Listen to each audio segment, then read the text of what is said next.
Nah, di dalam Al-Quran ada beberapa ayat yang menurut para ulama ini terkait dengan Dajjal.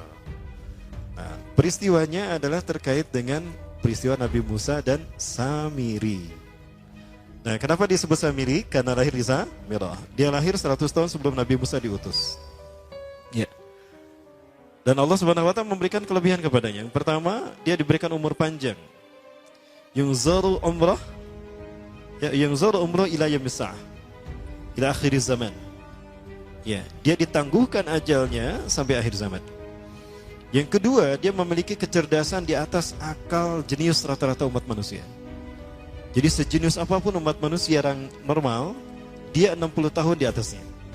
Sehingga penemuan-penemuannya, kecanggihan berpikirnya, ya, kedewasaannya jauh di atas manusia. Rata-rata manusia normal. Ya, kalau kita normal ya insya Allah, berarti dia nggak normal. Yang ketiga, dia memiliki kemampuan sihir yang luar biasa. Apapun sihir yang selama ini kita saksikan, tidak ada yang mampu mengalahkan sihir dia. Ya. Sehingga saking luar biasa sihir yang dia miliki seolah-olah orang mengenalnya selevel dengan Tuhan. Karena apapun yang semestinya menjadi perbuatan Tuhan, Dajjal bisa melakukannya. Nah, nasab kelahirannya adalah nasab yang aneh para Allah. Ya, dia lahir dari termasuk Bani Israel. Ya. Bani Israel ini keturunan Nabi Yakub. Yakub itu gelarnya Israel. Keturunannya disebut Bani Israel. Dari Yehuda. Yehuda ini adalah anak laki-laki dari istri pertama Nabi Yakub alaihissalam. Nabi Yakub istrinya 4. Yang pertama bernama Ya'la. Dari Ya'la ini melahirkan 6 orang. Salah satunya bernama Yehuda dan Lewi. Lewi melahirkan Nabi Musa alaihissalam. Yehuda melahirkan bangsa yang kita kenal Yahudi. Salah satunya Yehuda ini melahirkan generasi yang pada akhirnya melahirkan Samiri. Ya. Kalau Rahil istri yang kedua, dan ini istri yang paling dicintai oleh Nabi Yakub, melahirkan 2 anak, Bunyamin dan Nabi Yusuf. Nabi Yusuf dan Bunyamin. Yang lainnya juga sama melahirkan 2 anak. Kahit dari Ya'la melahirkan 2 anak, Dam dan Naftali. Ya. Anak tertua dari Nabi Yakub dari istri pertama bernama Robin. Ya, apakah Robin Hood? Saya tidak tahu. Yang penting hampir sama namanya Robin. Nah, dari Yehuda inilah lahir Samiri. Nah, ayah dan ibunya, kakek dan nenek Samiri ini adalah para penyembah berhala. Karena Samirah saat itu terkenal penyembah berhala. Nah, ayahnya ini lahir dari proses perzinahan adik dan kakak, incest. Adik dan kakak berzina lahir ayahnya. Adik dan kakak berzina lahir ibunya. Jadi ayah dan ibunya ini lahir dari proses yang haram. Dan ketika ibunya menstruasi, disetubuhi sama ayahnya. Jadi itu. Peluangnya dari 2000 persetubuhan dalam keadaan menstruasi, 1 bisa jadi. Karena menurut penelitian medis juga, bahwa darah kotor tidak menghalangi terjadinya fertilisasi. Tidak menghalangi terjadinya reproduksi manusia. Jadi tetap pembuahan ovum oleh sperma bisa terjadi walaupun ada dalam medium darah kotor, menstruasi. Ya. Nah, ketika itulah hamil dan lahirlah Samiri. Rasulullah SAW menyebutkan dalam Musnad Imam Ahmad, ya, ayah dan ibu Dajjal ini melewati perkawinannya selama 30 tahun tanpa melahirkan seorang anak pun. Dan di tahun ke-30 pernikahannya melahirkan Dajjal, melahirkan Samiri. Kelahirannya ini akan menjadi petaka bagi kedua orang tuanya. Dia adalah orang yang paling sedikit manfaatnya dan paling banyak keburukannya bagi manusia, terutama bagi kedua orang tuanya. Bahkan ketika dia lahir, alam semesta menolak kelahirannya. Dordar gelap, hujan badai, petir. Itu terjadi di malam di mana Samiri dilahirkan. Seolah-olah alam menolak kehadirannya. Ya, seolah-olah alam menolak kehadirannya. Nah, sejak lahir sampai usia 5 tahun dia tidak netek sama ibunya. Kebayang, 5 tahun air susu ASI tidak ditetekkan. Itu yang menyebabkan terjadinya kanker payudara. Maka ibunya pun meninggal gara-gara kanker payudara ini. Ya, saya dapat berita dari beberapa orang pengidap penyakit kanker payudara Rata-rata penyakit kanker payudara ini terjadi karena ketika menetekkan itu hanya sebelah. Ya. Jadi ibu-ibu yang hamil, yang menyusui, upayakan dua-duanya disusukan. Ya, karena apabila cuma satu saja, yang satu itu yang akan terjadi peluang resiko besar resikonya terkena kanker payudara. Nah, ibunya meninggal gara-gara itu. Terbukti apa yang disabdakan Rasulullah. Kelahirannya menjadi petaka bagi kedua orang tuanya. Begitu pula ayahnya, maka ayahnya menjadi single parent. Ya, single parent apa single parent? Ya, itulah ya, single parent. Dibacanya parent ya, parenting. Nah, kemudian di tahun yang kelima, sejak lahir sampai 5 tahun, kenapa dia tidak menetek pada ibunya? Karena kerjanya tidur melulu. Disebut mati, dia bernafas dan cuma berdetak. Disebut hidup, dia tidak bergerak. Antara hidup dan mati. La yamutu wa la yahya. Nah, maka di usia ke-5 tahun, nah ini terjadi peristiwa yang menarik. Apa itu? Samiri bangun dari tidurnya di tengah malam dan tidak ada orang yang menyadari Samiri bangun. Dia merangkak dan pindah ke berhala yang terbesar. Ya, saya tidak tahu apakah berhala yang terbesar ini Marduk. Kalau di zaman Nabi Ibrahim, berhala terbesar itu Marduk yang tidak dihancurkan oleh Nabi Ibrahim. Ya. Karena Nabi Ibrahim saat itu memiliki garis perjalanan sejarah ke Palestina juga. Ada kemungkinan memang namanya Marduk juga. Berhala terbesar ini. Nah, dia pindah ke pangkuan berhala terbesar, tidur di sana. Dan ternyata ketika berada di berhala terbesar tadi, BAB dan BAK. Ya, buang air kecil dan buang air besar. Besoknya itu adalah hari pemujaan kepada dewa-dewa mereka, bangsa Samirah. Apa yang terjadi? Ketika terjadi ritual pemujaan tadi, maka sang raja yang dipertuhankan oleh kaumnya mencium sesuatu yang tidak enak. Asa bau hangser itu, bau pesing, ari didinya ngambut tuh. Cek bapak nak. Bapaknya Samiri ini adalah tokoh agama paganisnya. Ucap kurang mah kiaina, ulamanya. Ya, asa bau pesing. Nah hanya. Pas dilihat, kaget sang raja. Ternyata itu pesing berasal dari pantatnya si Samiri yang ada di pangkuan berhala terbesar. Marah murka tuh sang raja. Itu anak kamu, kenapa ada di situ? Ya, kurang ajar kamu, ya telah menghina Tuhan kita. Kenapa kamu pindahkan anak kamu ke situ? Oh tidak Tuhan, saya tidak memindahkannya. Bagaimana saya bisa menghina Tuhan saya? Lalu siapa yang memindahkannya? Kan dia lumpuh. Nah, sekali lagi, kehadirannya menjadi petaka bagi kedua orang tuanya. Akhirnya raja marah dan ayahnya dipenjara. Selama ayahnya tidak bisa membuktikan penghinaan tadi, maka ayahnya dihukum mati. Pada akhirnya ayahnya pun dihukum mati. Ya, sedikit manfaat bagi kedua orang tuanya. Maka kemudian, apa yang terjadi? Para boleh nikmati Allah. Dari data yang saya baca ini, ya, dari beberapa kitab tadi, maka kemudian dia hidup dipelihara oleh sang raja. Dan pas di usia dia 5 tahun itu, Allah menimpakan murkanya kepada bangsa Samirah yang sudah kelewat batas, ya, maksiat dan sudah tidak ada toleransi dari Allah untuk mereka hidup di bumi, maka Allah perintahkan malaikat Jibril menghabisi mereka. Maka bangsa Samirah ini pun diratakan. Si Samiri karena masih balita, ya Allah selamatkan dia lewat malaikat Jibril. Diselamatkan dia dan ditempatkan di pulau entah berantah. Ada yang menyebutkan pulau ini berada di Laut Yaman dan pulau ini dinamakan Pulau Socotra. Pulau Socotra ini adalah pulau yang berada di ujung Jazirah Arab. Ya, dari usia 5 sampai 100 tahun dia tinggal di Pulau Socotra ini. Nah, Pulau Socotra ini adalah pulau yang berada di kawasan Yaman, pulau yang memiliki banyak keunikan luar biasa. Nah, Pulau Socotra kaya dengan flora dan fauna yang unik hingga saat ini belum ditemukan di tempat lain. Jadi tidak ada flora dan fauna yang ada di pulau ini, yang ada di pulau lain di seluruh dunia. Hanya ada di pulau ini. Makanya di pulau inilah Allah ciptakan satu binatang yang unik juga, yang disebut dengan jasasa. Jasasa, binatang jasasa itu artinya mata-mata. Tajassa yatajassu tajassusan wa jasasatan. Artinya pemata-mata, spy. Binatang ini bertumbuh besar, dhahmatun kabirah, tugati jismaha, ya, asy-sya'r. Hatta la nastati an nafariqa ayna wajhu wa ayna dubru. Tubuhnya besar, dipenuhi dengan bulu, sehingga saking penuhnya bulu kita tidak bisa membedakan mana dubur, mana wajah. Kerjaannya adalah bangun, makan, minum, tidur. Bangun, makan, minum, tidur. Bangun, makan, minum, tidur. Begitu sampai usia 100 tahun. Samiri ini. Ya, dia tidak melakukan aktivitas lain. Ketika dia bangun, malaikat Jibril sudah menyiapkan makanan dan minuman di sampingnya. Dimakan dia. Kadang menunya macam-macam. Nah, sampai usia 100 tahun baru dia melek, baru dia sadar. Memikirkan tentang dirinya. Allah. Tapi tidak ada siapapun kecuali dia dan binatang jasasa.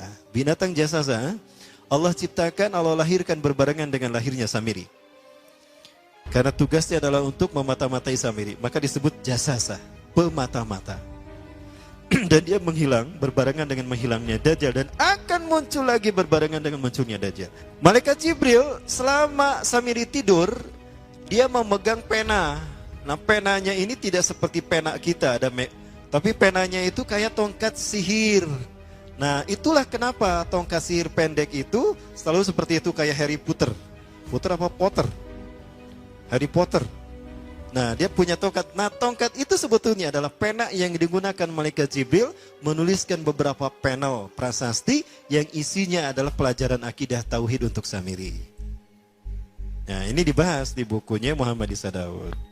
Ya, cuma Muhammad Isa Daud ini banyak ditentang sekali lagi oleh para ulama. Namun, menurut saya kita lihat kebenaran Muhammad Isa Daud ini apabila realita kita hari ini sesuai dengan analisanya. Insya Allah. Nah, pena inilah yang kemudian diambil oleh Samiri. Dengan pena inilah dia mampu melakukan apa yang dia inginkan. Ya. Dan dengan pena itulah dia membuat patung anak sapi. Ya. Bagaimana caranya? Dia masuk ke tengah-tengah kaum Nabi Musa. Jumlah umat Nabi Musa saat itu 70.000 orang. Yang menyelamatkan diri dari Mesir, dari kejaran Fir'aun. Sampai ke Padang Tih dan ke Palestina, itu 70.000 orang. Include di dalamnya Nabi Musa, Nabi Harun, dan Nabi Yusha bin Nun. Atau Nabi Joshua, kata orang Kristen. Ya, nah, maka dia mampu mempengaruhi beberapa orang dari pengikut Nabi Musa. Maka mereka mengeluarkan perhiasan mereka, dimasukkan pada kuali, dibakar. Nah, perhiasan itu pun dibentuk dengan kemampuan magicnya menjadi patung anak sapi. Jin masuk ke dalam patung anak sapi itu dan berkata, "Aku Tuhannya Musa." Dan Musa telah lupa. Maka sujudlah mereka kepada patung tadi. Nah, di dalam Al-Quran, Dajjal tidak disebut secara eksplisit. La yuzkaru Dajjal qat'ayan fil Quran. Dajjal tidak disebut secara qat'i di dalam Al-Quran. Kenapa? Yang namanya fitnah tidak disebut secara qat'i. Adapun dibahas secara detail itu di dalam hadis. Ya.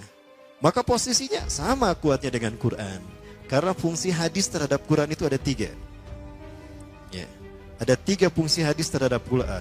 Yang pertama bayan ta'kid. Bayan ta'kid. Apa itu bayan ta'kid? Fungsi hadis menguatkan hukum atau penjelasan nas yang ada dalam Quran. Yang kedua, fungsi hadis terhadap Quran adalah bayan tafsil wa tafsir. Bayan tafsir artinya menjelaskan apa yang ada dalam Quran. Sesuatu yang tidak dibahas secara mendetail dalam Quran, dibahas secara detail di dalam hadis. Bahkan dirinci oleh hadis, tafsil. Ya, itu fungsi yang kedua. Nah, fungsi yang ketiga dari hadis terhadap Quran adalah bayan tasyri'. Bayan tasyri'.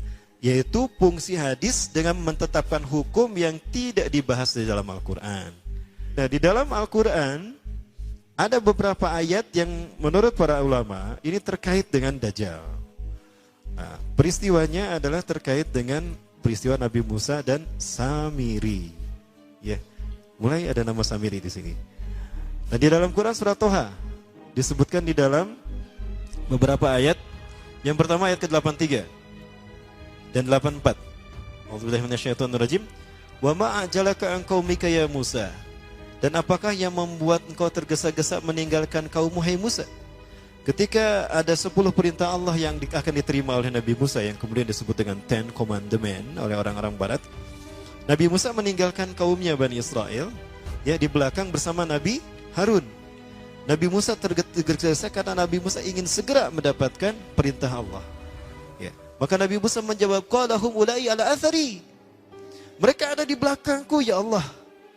Wa ajiltu ilaika rabbi litardo, dan aku menyegerakan diri kepadamu ya Allah agar kau ridho kepadaku. Aku ingin segera memenuhi perintahmu. Ya. Nah, itu yang dijawab oleh Nabi Musa. Maka Allah kemudian menerangkan kepada Nabi Musa. Nah, ini dua ayat yang berikutnya. Qala, Allah berfirman, fa inna qad fatanna qaumaka min ba'dika wa adallahumus samiri. Fa inna, maka sesungguhnya kami qad fatanna, telah menguji kaummu hai Musa. Min ba'dika, setelah engkau tinggalkan, wa adallahumus samiri, dan mereka disesatkan oleh Samiri. Nah, di sini saya sepakat kalau ada ulama mengatakan Samiri yang dimaksud di sini adalah Dajjal. Ya, Samiri yang disebutkan di sini adalah Dajjal. Ya. Faraja Musa ila qaumi ghadbana asifa. Maka kembalilah Musa kepada kaumnya dalam keadaan marah yang sangat marah, marah yang berlapis-lapis. Sampai pada kaumnya, hingga begitu sampai pada kaumnya itu Nabi Harun ditarik jenggotnya. Wahai saudaraku, kenapa kau menarik jenggotku? Jangan kau seperti itu. Aku sudah memperingatkan mereka, tapi mereka telah terperdaya oleh perkataan Samiri. Indahnya perkataan Samiri lebih mereka dengar ketimbang nasihatku, wahai kakakku, wahai saudaraku. Ya, itu kata Nabi Harun. Maka qala, berkatalah Nabi Musa, ya qaumi alam ya'idkum rabbukum wa'dan hasanan. Wahai kaumku, bukankah Allah telah menjanjikan janji yang baik untuk kalian? Afatola alaikumul ahdu. Apakah janji itu terlalu lama bagi kalian? Am adatum ayyahilla alaikum ghadaban min rabbikum. Atau kalian sengaja ingin ditimpa azab murka dari Tuhan kalian? Fa akhlaftum mau'idi, sehingga kalian menyalahi perjanjianku. Aku sudah mengatakan, tunggu, aku akan sampaikan apa yang Allah berikan pada kalian sebagai janji Allah kepada kalian. Maka digambarkan Nabi Musa marah. Itu patung anak sapi. Nah, patung anak sapi ini dibuat oleh Samiri. Sekali lagi, Samiri yang kita bicarakan sebagai Dajjal, dia punya kemampuan magic yang luar biasa. Dan dia punya kemampuan yang tidak bisa dicapai oleh manusia sejenius dan sehebat apapun. Ya.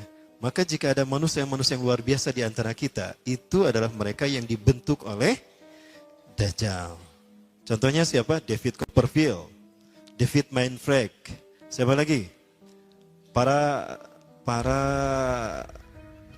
The Master ya. Nah, jangan salah penulisan. Ada juga Rael juga sama. Dia seseorang yang tadinya tidak tahu apa-apa, kamu menyesatkan kaumku dan menyembah patung yang kau buat itu. Ya, patungnya diambilkan sama Nabi Musa, dihancurkan. Dihancurkan, udah pecah, pecahannya diambil, dibakar. Ya, dibakar kemudian dibuang ke Laut Merah. Ya. Qala, berkatalah Samiri, basartu bimalam yubsuru, bimalam yabsuru. Aku mengetahui apa yang tidak mereka tahu. Aku melihat apa yang tidak mampu mereka pandang, mereka lihat bihi dengannya. Fagbatu qabdatan bin athari rasul, maka aku mengambil sesuatu dari bekas sang utusan. Ar-Rasul di sini maksudnya malaikat Jibril. Asari ini adalah bekas malaikat Jibril, yaitu pena tadi. Yang menurut ahli tafsir, fanabastuha wa kadzalika sawwalat li nafsi. Ya, aku mengambil segenggam dari jejak Rasul itu dan aku melemparkannya, dan demikianlah nafsuku membujuknya. Ya. Dengan pena tadi dia ambil tanah yang menjadi jejak Nabi malaikat Jibril, jejaknya diambil, dimasukkan ke kuali, maka dibentuk dengan kemampuan, dengan keinginan dia melalui pena tadi. Ya. Maka kemudian apa yang terjadi? Nah, ini kata Nabi Musa. Qala, Nabi Musa berkata, fadhab, pergi kamu. Fa innalaka fil hayati an taqula la misasa. Sesungguhnya hakmu di dalam kehidupan dunia ini adalah la misasa. Jangan kau sentuh aku. Ya. Jangan kau sentuh aku. Artinya, jangan ada yang berani menyentuh aku. Karena sekali menyentuh aku, kata intinya begitu, maka dia akan terkena oleh sihirku. Maksudnya, pergilah, tinggalkan aku, biarkan aku berbebas semaunya.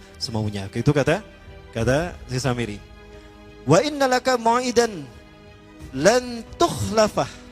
Sesungguhnya engkau akan mendapatkan janji Allah yang tidak akan pernah terselisih. Artinya janji Allah itu pasti terjadi atas dirimu. Ya. Wangzur ila ilahika. Ya. Maka lihatlah Tuhanmu yang kamu tetap menyembahnya. Alladzi talda zalta alaihi akifan. Lanuharrikannahu thumma lanahsifannahu fil yammi nafsan. Tuhan yang kau sebut tadi, yang tetap tadi kau puja-puja, akan saya hancurkan dan akan saya bakar dan akan saya buang ke lautan. Itu kata Nabi Musa. Ya, kita percepat. Nah, Ibafillah rahmakumullah. Kemudian apa yang terjadi? Nabi Musa hanya mengusir si Samiri, tidak membunuhnya. Sementara kaum Nabi Musa yang menyembah patung anak sapi ini harus bertaubat, dan taubatnya dibunuh oleh orang yang beriman, yang tidak menyembah patung anak sapi. Jumlahnya ribuan. Maka mereka yang menyembah patung anak sapi karena disesatkan Samiri ini dalam keadaan merunduk begini untuk dipenggal kepalanya. Yang masih hidup, mereka enggan, gak mau dipenggal, maka melawan, maka terjadilah perang dengan sesama umat Nabi Musa. Disitulah Nabi Musa berdoa kepada Allah, ya Allah, cabut hukuman ini dari engkau ya Allah.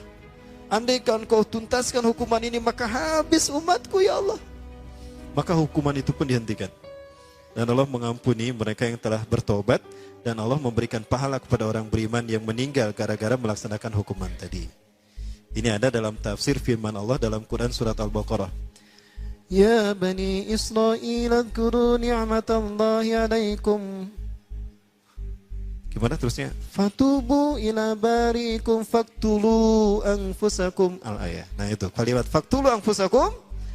Ayat ini dikeluarkan ketika Nabi Musa berfirman, bertaubatlah kalian kepada Tuhan yang menciptakan kalian dan bunuhlah diri kalian sendiri. Maksudnya, bunuhlah mereka yang menyembah patung anak sapi tadi. Coba, yang menyembah patung anak sapi gara-gara disesatkan Samiri dibunuh taubatnya, Samirinya tidak dibunuh, tapi cuma diusir.